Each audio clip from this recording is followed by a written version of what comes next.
बीमारी को खींचता, तकलीफों को खींचता, दुख को खींचता, शरीर के रोगों को वो खींच लेता। तो शिव महापुराण की कथा में और गणेश पुराण की कथा से एक बात सीखने को मिलती है कि पौधा छोटा रहेगा तो आप उसका पूजन भी कर सकोगे, पत्ते भी ले सकोगे, शिवजी पे भी समर्पित कर सकोगे। और घर के अंदर यदि कोई तकलीफ में है, कष्ट में है, तो उसके दुख को भी वो खींच ले, उसके कष्ट को भी वो खींच ले,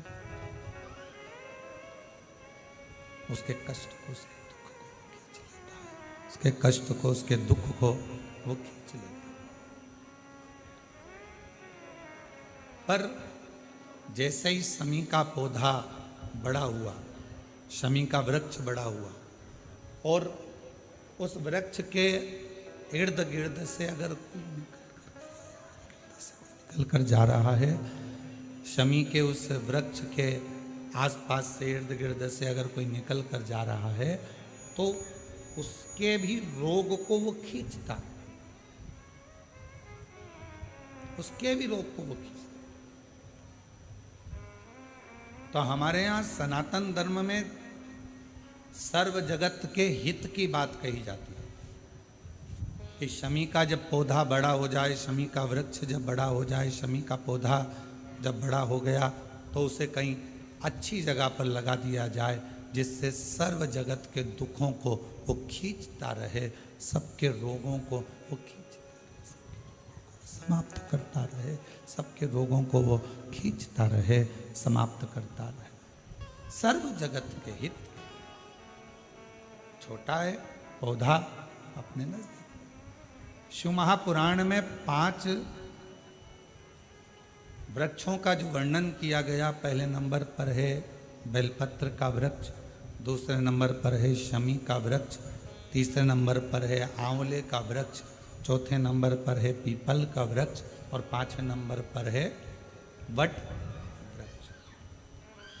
ये हमको बल देते हैं, और हमें जो बल प्रदान करते हैं, हमें जो एनर्जी देते हैं, हमारे दुखों को ये नष्ट करते हैं, हमको एक अलग से बल इन पौधों से, इन वृक्षों से प्राप्त होता है, हमें प्राप्त होता है। और वो जो बल है, और हमको जो बल मिलता है इन वृक्षों के नीचे बैठकर, इन वृक्षों के नीचे भगवान का भजन कर कर, स्मरण कर कर, कीर्तन कर कर, मंत्र जाप कर कर, नाम जाप कर कर, वो बल एक अलग ही बल है, वो बल एक अलग। और शंभु शरणे मांगू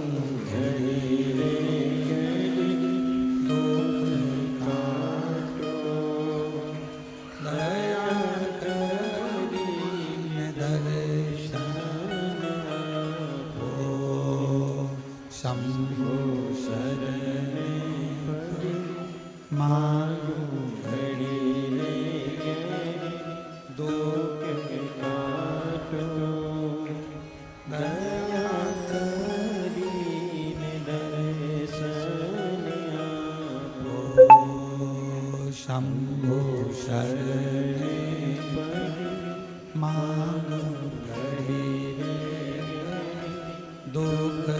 काटो, दया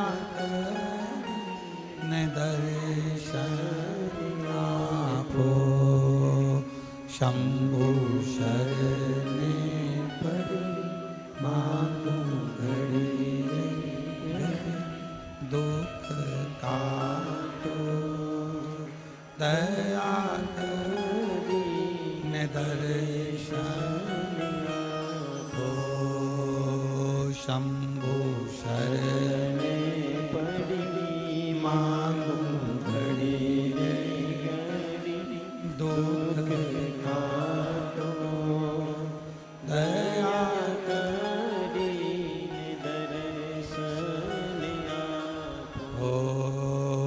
शंभु शरणे मांगू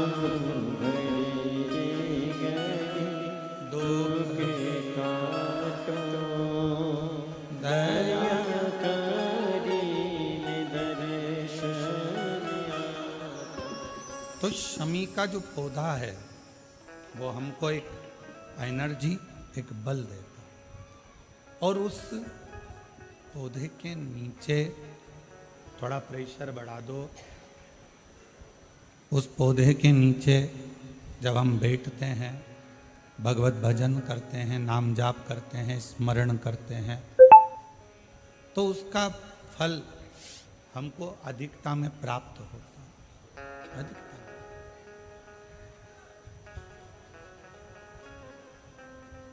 एक असुर हुआ जिसका नाम था मायासुर, और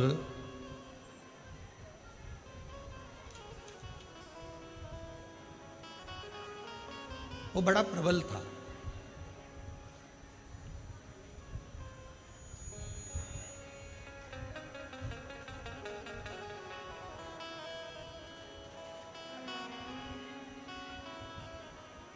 शिव महापुराण में चरित्र आता है मायासुर का कि वो बड़ा प्रबल था। इतना इतना बल उसके अंदर था। भगवान नारायण ने स्वयं ब्रह्मा जी से पूछा, क्या इसको बल तुमने दिया?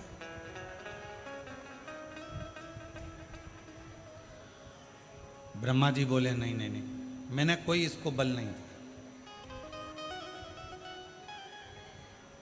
फिर को इसको बल भगवान विष्णु जी ने भगवान ब्रह्मा जी ने भगवान विष्णु जी से पूछा, क्या आपने बल दिया इसको? नहीं नहीं, मैंने बल नहीं दिया। बात पहुंच गई भगवान शंकर जी के पास में, और शिव जी से जाकर पूछा, क्या आपने इसको बल दिया? शिव जी बोले, नहीं दिया। इंद्रदेव के पास बात पहुंची, 33 कोटि देवताओं के पास बात पहुंची, क्या इसको बल आपने दिया? नहीं। फिर मायासुर के पास में इतना बल कैसे आ गया?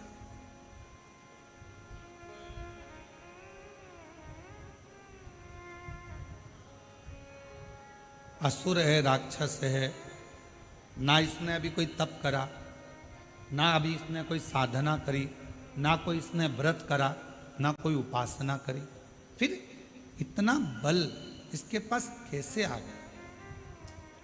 इतना बल इसको कैसे प्राप्त हो गया? तब सारे देवता आश्चर्य में पड़ गए कि इसके अंदर इतनी एनर्जी, इतना बल इसके अंदर कहां से आ सकता? आया कहां से?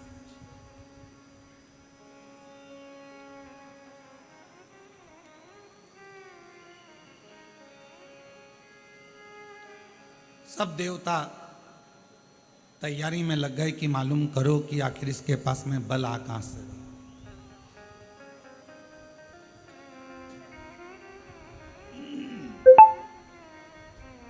इसके पास में इतना बल कहां से प्राप्त होगा?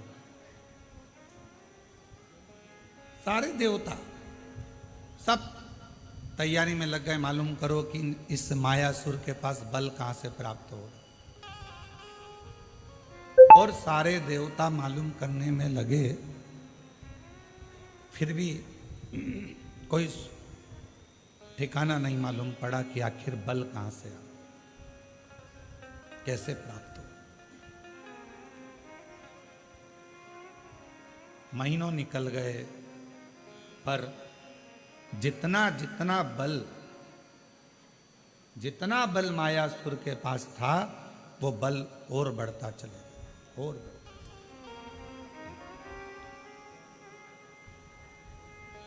फिर भगवान ब्रह्मा जी स्वयं भगवान विष्णु जी के पास में गए और जाकर पूछा कि बताओ इसके पास में इतना बल कैसे आ गया?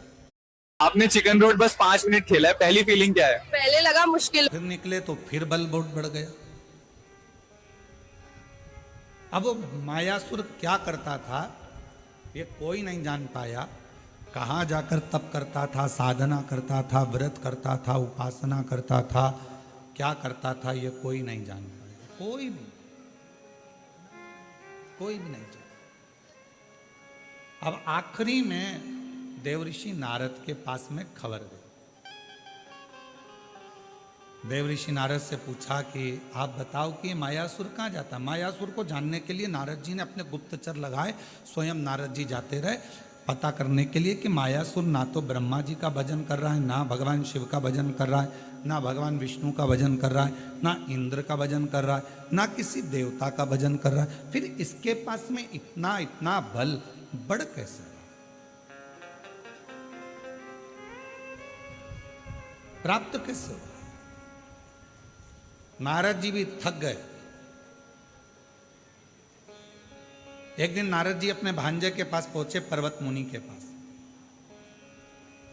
और नारद जी अपने भांजे के पास बैठकर बात कर रहे थे कि मायासुर के पास ना जाने कहां से बल आ रहा है, और वो बल के ऊपर इतना उसको कि जो चाहे वो काम कर लेता। कोई देवता से बल नहीं मांगा उसने, किसी देवता से वर नहीं मांगा, ना बल मांगा, ना देवता से वो वर मांग रहा है, ना बल मांग रहा है, पर उसके पास इतना बल कहां से आ रहा है ये समझ में। किसी ना किसी का तो सपोर्ट है। आप में से कोई व्यक्ति बहुत अकड़ कर बोले, बहुत चिल्ला कर बोले, बहुत अकड़ कर बोले, तो किसी ना किसी का तो सपोर्ट है। तो वो बल कहां से आ रहा। पर्वत मुनि ने कहा कि मैं पता करता हूं, और पर्वत मुनि उस बल का मालूम करने के लिए, मायासुर के पास बल कहां से आ रहा है उसको ढूंढने के लिए पर्वत मुनि भी निकल। देवता नहीं जान पाए, देव ऋषि नारद नहीं जान पाए, पर्वत मुनि नहीं जान पाए। आखिरी में नारद जी गए तुमरुका जी के पास में, और जब कोई निर्णय ना निकले, व्यक्ति हर तरह से हताश हो जाए, तब वो शिव महापुराण की कथा में जाकर बैठ जाए तो मालूम पड़ता है कि बल कहां से। शिव महापुराण की कथा आपको मार्ग भी बता देती है, शिव महापुराण की कथा ये भी बता देती है कि बल कहाँ से आ रहा है, और शिव महापुराण की कथा ये भी बता देती है कि बल कहाँ से प्राप्त करना। आज शिवरात्रि है, पूरा विश्व तैयारी में लगा है। शाम को 7 बजे से 8 बजे तक ऑनलाइन भगवान शंकर के अभिषेक की, शिव जी को अभिषेक करने।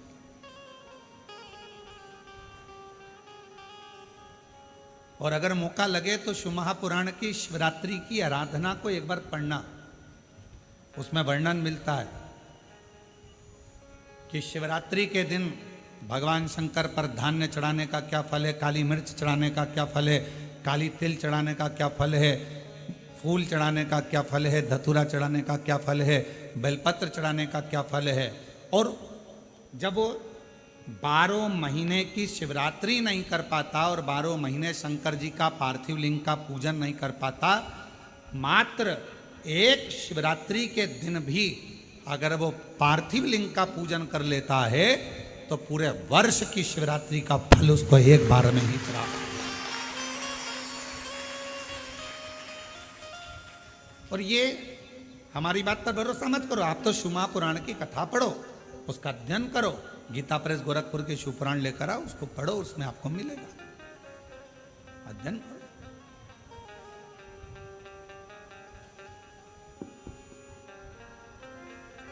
और जितने पार्थिव शिवलिंग का निर्माण करने वाले हैं, काबरा जी हम हमेशा कहते हैं अपनी बात में, जितने ने पार्थिव लिंग का निर्माण करा है, सावन के शिवरात्रि के दिन ऑनलाइन बैठकर अपने अपने घरों में परिवार के साथ मिलकर जिन्होंने पार्थिव लिंग का निर्माण करा, यह हमारा विश्वास कहता है, जब से आपने पार्थिव लिंग का निर्माण करना प्रारंभ करा होगा सावन की शिवरात्रि का, तब से आपको किसी के आगे हाथ फैलाने की जरूरत नहीं पड़ी होगी, बाबा ने खुद।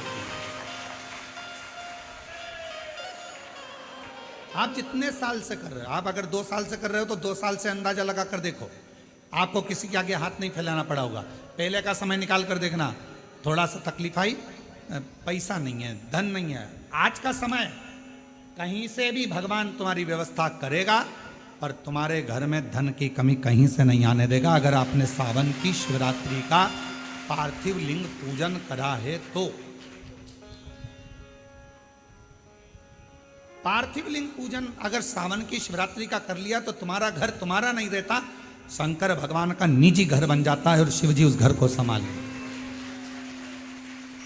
अपने अपने घर में शाम को 7 बजे से 8 बजे तक आज आप और हम इसी कुबेरेश्वर बाबा की भूमि से ऑनलाइन पूरा विश्व पूजन करेगा, पूरा विश्व। और अपने अपने घर के लोगों को कहो, पतियों से, परिवार से, एक दिन दुकान भी थोड़ा जल्दी से मंगल कर दो, थोड़ा दुकान 6:30 पे बंद कर कर मंगल कर कर आओ। आज दोनों बैठकर तुम साल भर भले दुकान 10 बजे रात्रि तक खोलो, पर एक दिन सावन की शिवरात्रि के दिन दोनों जोड़े से बैठेंगे, परिवार के साथ बैठेंगे, शिव जी को निमंत्रण देंगे अपने घर में। बाबा 365 दिन में से केवल एक दिन आप सावन की शिवरात्रि का मेरे साथ बैठकर शंकर जी का पूजन करो।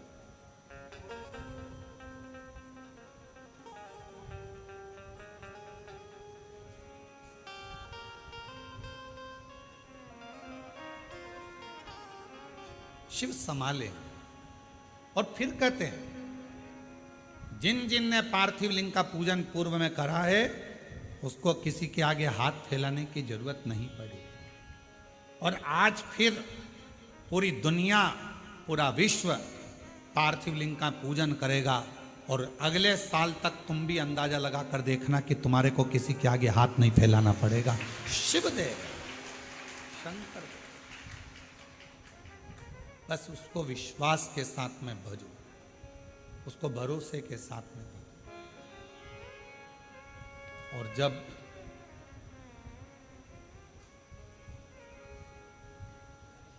हम भरोसे के साथ शिव जी को भजते हैं तो हमारा बाबा भोलेनाथ हमारी झोली खुशियों से जरूर भरता।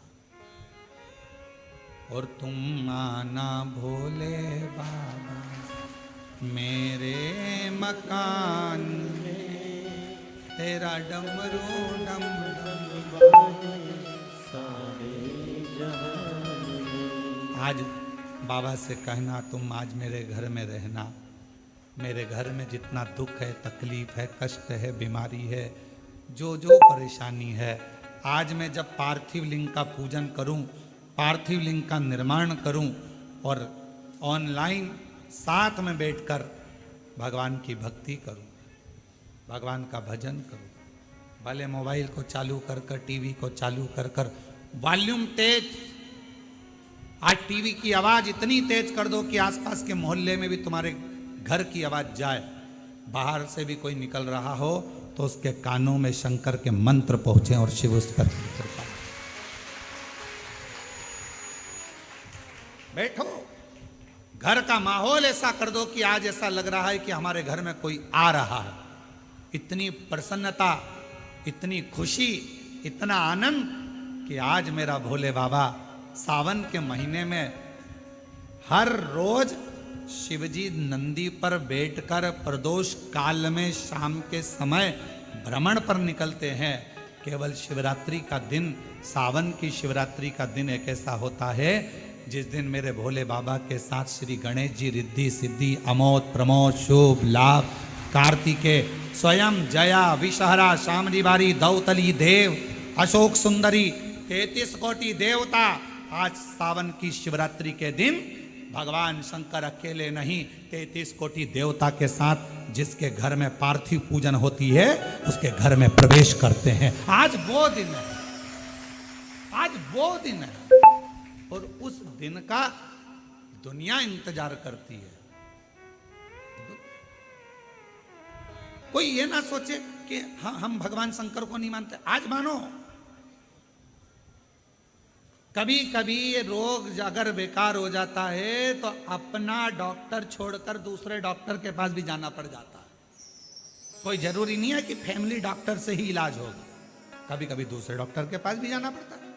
कोई कहते हैं हाँ हम हमारे यहाँ करेंगे पूजन, लोग हंसेंगे, क्या कहेंगे, आग लगे बस्ती में ठंडो मस्ती। कोई कुछ भी बोले, घर अपना, परिवार अपना, पूजन अपन कर रहे हैं, कष्ट अपना है। अगर आपका दुख आपका है तो क्या पड़ोसी दुख हरने के लिए आ रहा है क्या? पड़ोसी तकलीफ हरने के लिए आ रहा है क्या? पड़ोसी 5-10 लाख रुपए देने के लिए आ रहा है क्या? नहीं। जब पड़ोसी दुख हरने नहीं आ रहा, पैसे देने नहीं आ रहा, तो पड़ोसी से क्या डरना? अपना दुख अपना बाबा काटेगा। आज शिव जी को मेरे घर आना ही पड़ेगा।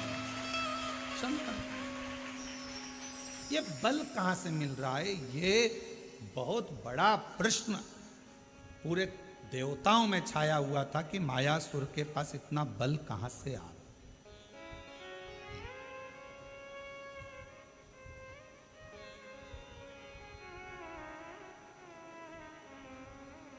और गुप्ता बहन जी, कल आप नहीं आई थी, तो आपकी बेटी है, तो हमने उनसे कहा था क्यों नहीं आई, तो कहा थोड़ा स्वास्थ्य नरम गरम चल रहा है। तो हमने कहा उनसे कहना कि कथा में आएंगी तो बल अपने आप मिल जाएगा, चिंता ना करें। ये शिव की उदारता है जो भगवान शंकर आपको बुला लेता है। तो हम कहें ये बल अंदर से प्राप्त शिव देता है। और आपकी बेटी को भी धन्यवाद है जो पूर्ण तरह से आपको हाथ पकड़ कर लेकर आ जाती है। साधु का ये बल है हमारे भीतर। अब मायासुर के पास इतना बल कहां से आ रहा है? कौन दे रहा है? तब देव YouTube चैनल से तुम महीने का 20 से 30 हजार कमा सकते हो। 33 कोटि देवता ने सब आपस में बात करी, क्या तुमने वर दिया, तुमने वर दिया, तुमने वर दिया? नहीं, हमने नहीं दिया, हमने वर नहीं दिया। क्या तुमने बल दिया? नहीं। अच्छा बोलो, ईमानदारी से बताओ, तुम्हारा बेटा बाजार में जाकर 10 रुपए की फुल्की खा रहा है और किसी ने आकर तुमको बता दिया कि इसने 10 रुपए की फुल्की, चाट, पानी पतासा, गोलगप्पा, चाउमीन, बर्गर 10 रुपए का खाया। वो घर आया, तुमने पूछा कि नहीं पूछा? क्यों रे, 10 रुपए कहां से आए थे? मैंने तो तुझे दिए नहीं।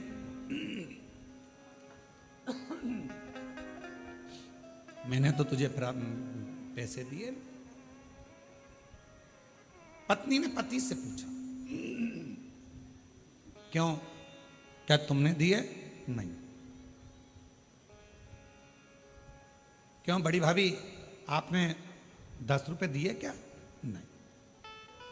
जीजी आपने? नहीं। देवर जी आपने? नहीं।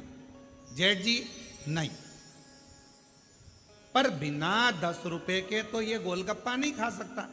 अब 10 रुपए इसके पास आए कहां से? मतलब कहीं ना कहीं से 10 रुपया तो मिला है। मायासुर के पास में इतना बल कहीं ना कहीं से तो आ रहा है। ना इंद्र ने दिया, ना भगवान ब्रह्मा जी ने दिया, ना विष्णु जी ने दिया, ना शिव जी ने दिया, ना देवी ने दिया, ना देवता ने दिया, ना गणेश जी ने दिया, ना 33 कोटि देवता ने दिया। फिर ये बल आया कहां से? आया तो है, कहीं ना कहीं से तो प्राप्त हुआ। कहां से आया? बेटे के पीछे मां लग गई, 10 रुपए आए कहां से? आए कहां से?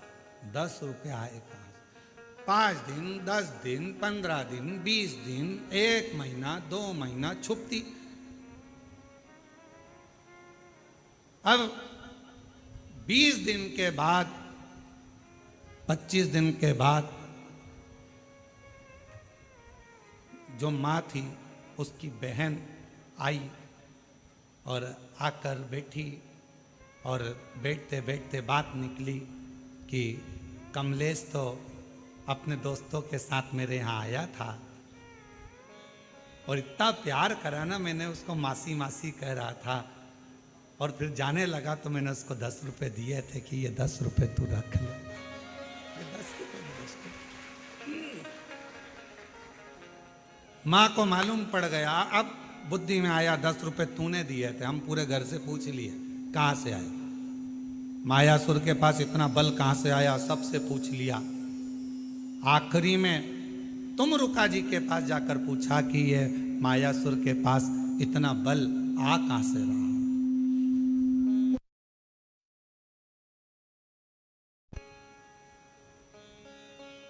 ये मायासुर के पास इतना बल आ कहां से?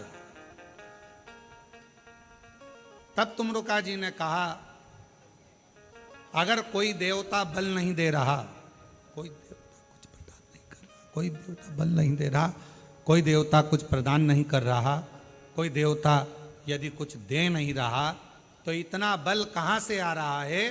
तुमरुका जी ने कहा, जरूर या तो ये मायासुर असुर है, राक्षस है, ये फूल वाले पेड़ के पास तो जाएगा नहीं, ये जाएगा कांटे वाले पेड़ के पास।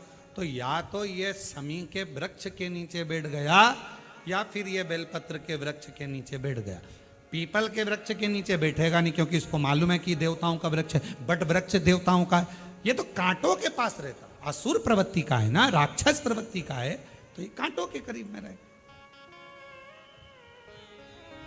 पता करो, जरूर या तो बेलपत्र के वृक्ष के नीचे बैठता होगा या शमी के वृक्ष के नीचे बैठता होगा। अब देव ऋषि नारद ने मालूम करना प्रारंभ करा, और मालूम करते करते आखिरी में यह देखा गया कि शमी के वृक्ष का एक वन था, उस वन के नीचे मायासुर अपना एक सिंहासन लगाकर बैठता था, और उस वृक्ष के नीचे बैठा अलमस्ती में, आनंद में अपने जीवन को जी रहा था। कुछ नहीं करता, ना तप, ना साधना, ना व्रत, ना उपास, तो भी उसके पास बल आ रहा था। तुमरुका जी ने कहा, बस यही शमी वृक्ष की छांव इसको इतना बल दे रही है कि ये देवताओं से भी भिड़ने को तैयार हो जाता है। ये शमी वृक्ष की छांव, शमी वृक्ष की छांव इसको बल दे रही है, जो ये देवताओं से भी भिड़ने को तैयार हो जाता।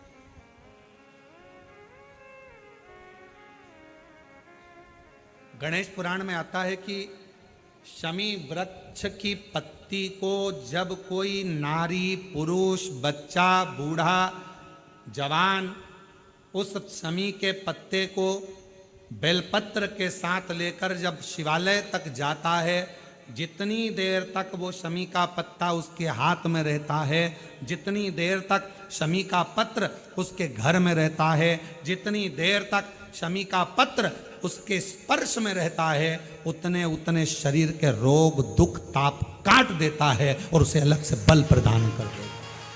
शमी पत्र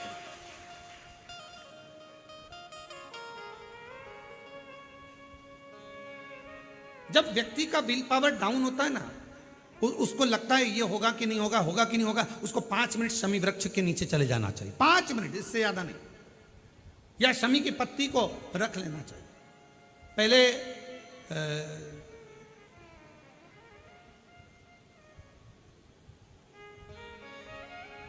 वो स्थान का ध्यान नहीं आ रहा है स्मरण में। पहले एक नियम चलता था, आप लोगों के जिंदगी में भी, आपका भी बुढ़ापा आया होगा, आप भी युवान अवस्था में आए होंगे, कभी तो स्कूल गए होंगे, कभी तो पढ़ने गए होंगे। सबसे पहले अगर हमारे विद्याध्ययन को निकालेंगे तो हमारे यहाँ एक नियम चलता था कि शमी की पत्ती को किताब के अंदर उसको विद्या के रूप में रख लिया जाता था। बाद में ये नई नई डिजाइन की पत्ती आ गई तो विद्या का पेड़ पैदा कर दिया इनने। अब वो विद्या का पेड़ पैदा कर दिया तो विद्या को रखने लगे। विद्या की पत्ती को लोग शमी की पत्ती समझने लगे, क्योंकि उसमें भी ऐसी पत्तियां निकली रहती है और शमी की पत्ती भी ऐसी ऐसी निकली रहती है। तो पहले नियम था कि किताब के अंदर शमी की पत्ती को रख लेते थे और कहते थे इसमें विद्या है, इसमें विद्या है। विद्या का मतलब क्या? उसको बल मिलता था, एनर्जी मिलती थी। एग्जाम में बैठता, कंपटीशन एग्जाम में बैठता, जब वो कोई इंटरव्यू देने के लिए बैठता या टेस्ट देने के लिए बच्चा बैठता तो वह खुश होता था, मेरी किताब में शमी, मेरे किताब में विद्या रखी है। विद्या से मतलब आज के जमाने में लोग विद्या का पेड़ की पत्ती रख लेते हैं, पर रखते क्या थे? जम के बोलो, शमी की पत्ती।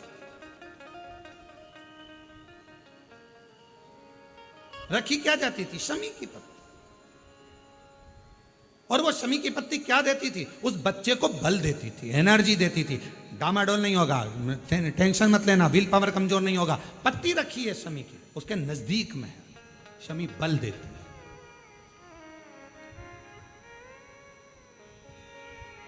जो ये ऑनलाइन कथा चल रही है, ये शमी मंदार शिव महापुराण की कथा चल रही है, शमी कथा।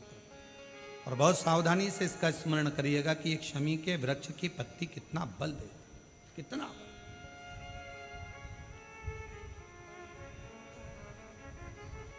शायद आप लोगों में भी कोई ना कोई तो ऐसा होगा जिसने बचपन में विद्या की पत्ती रखी होगी। वो विद्या की पत्ती बाद में आई होगी, पहले थी वो शमी की पत्ती। कौन कौन ने रखी? जरा हमने तो रखी, हमने भी रखी। वो पत्ती तोड़ कर रख लेते थे, उसमें विद्या बढ़ेगी, विद्या बढ़ेगी। विद्या बढ़े मतलब बल बढ़ेगा, अपने अंदर एनर्जी आती, बल आता। अब उसको लोग आजकल विद्या की पत्ती अलग से आने लगी तो लोग उसको विद्या की पत्ती तोड़ने लगे, नहीं तो रखते थे वो शमी की।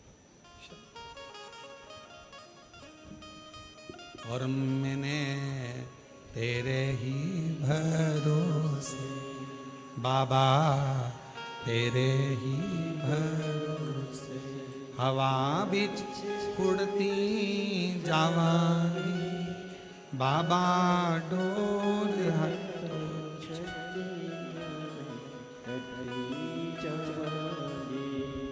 भोले मैं तेरी शंभू मैं तेरी हवा बिच उड़ती जावांगी बाबा, डोर हतो छड़ी नामे कटरी जावांगी। जैसे शिव का द्वार बेलपत्र, यहाँ शास्त्र कहता है आंवले का वृक्ष, शमी का वृक्ष, पीपल का वृक्ष, बट वृक्ष, ये हमको बल देते हैं, बल।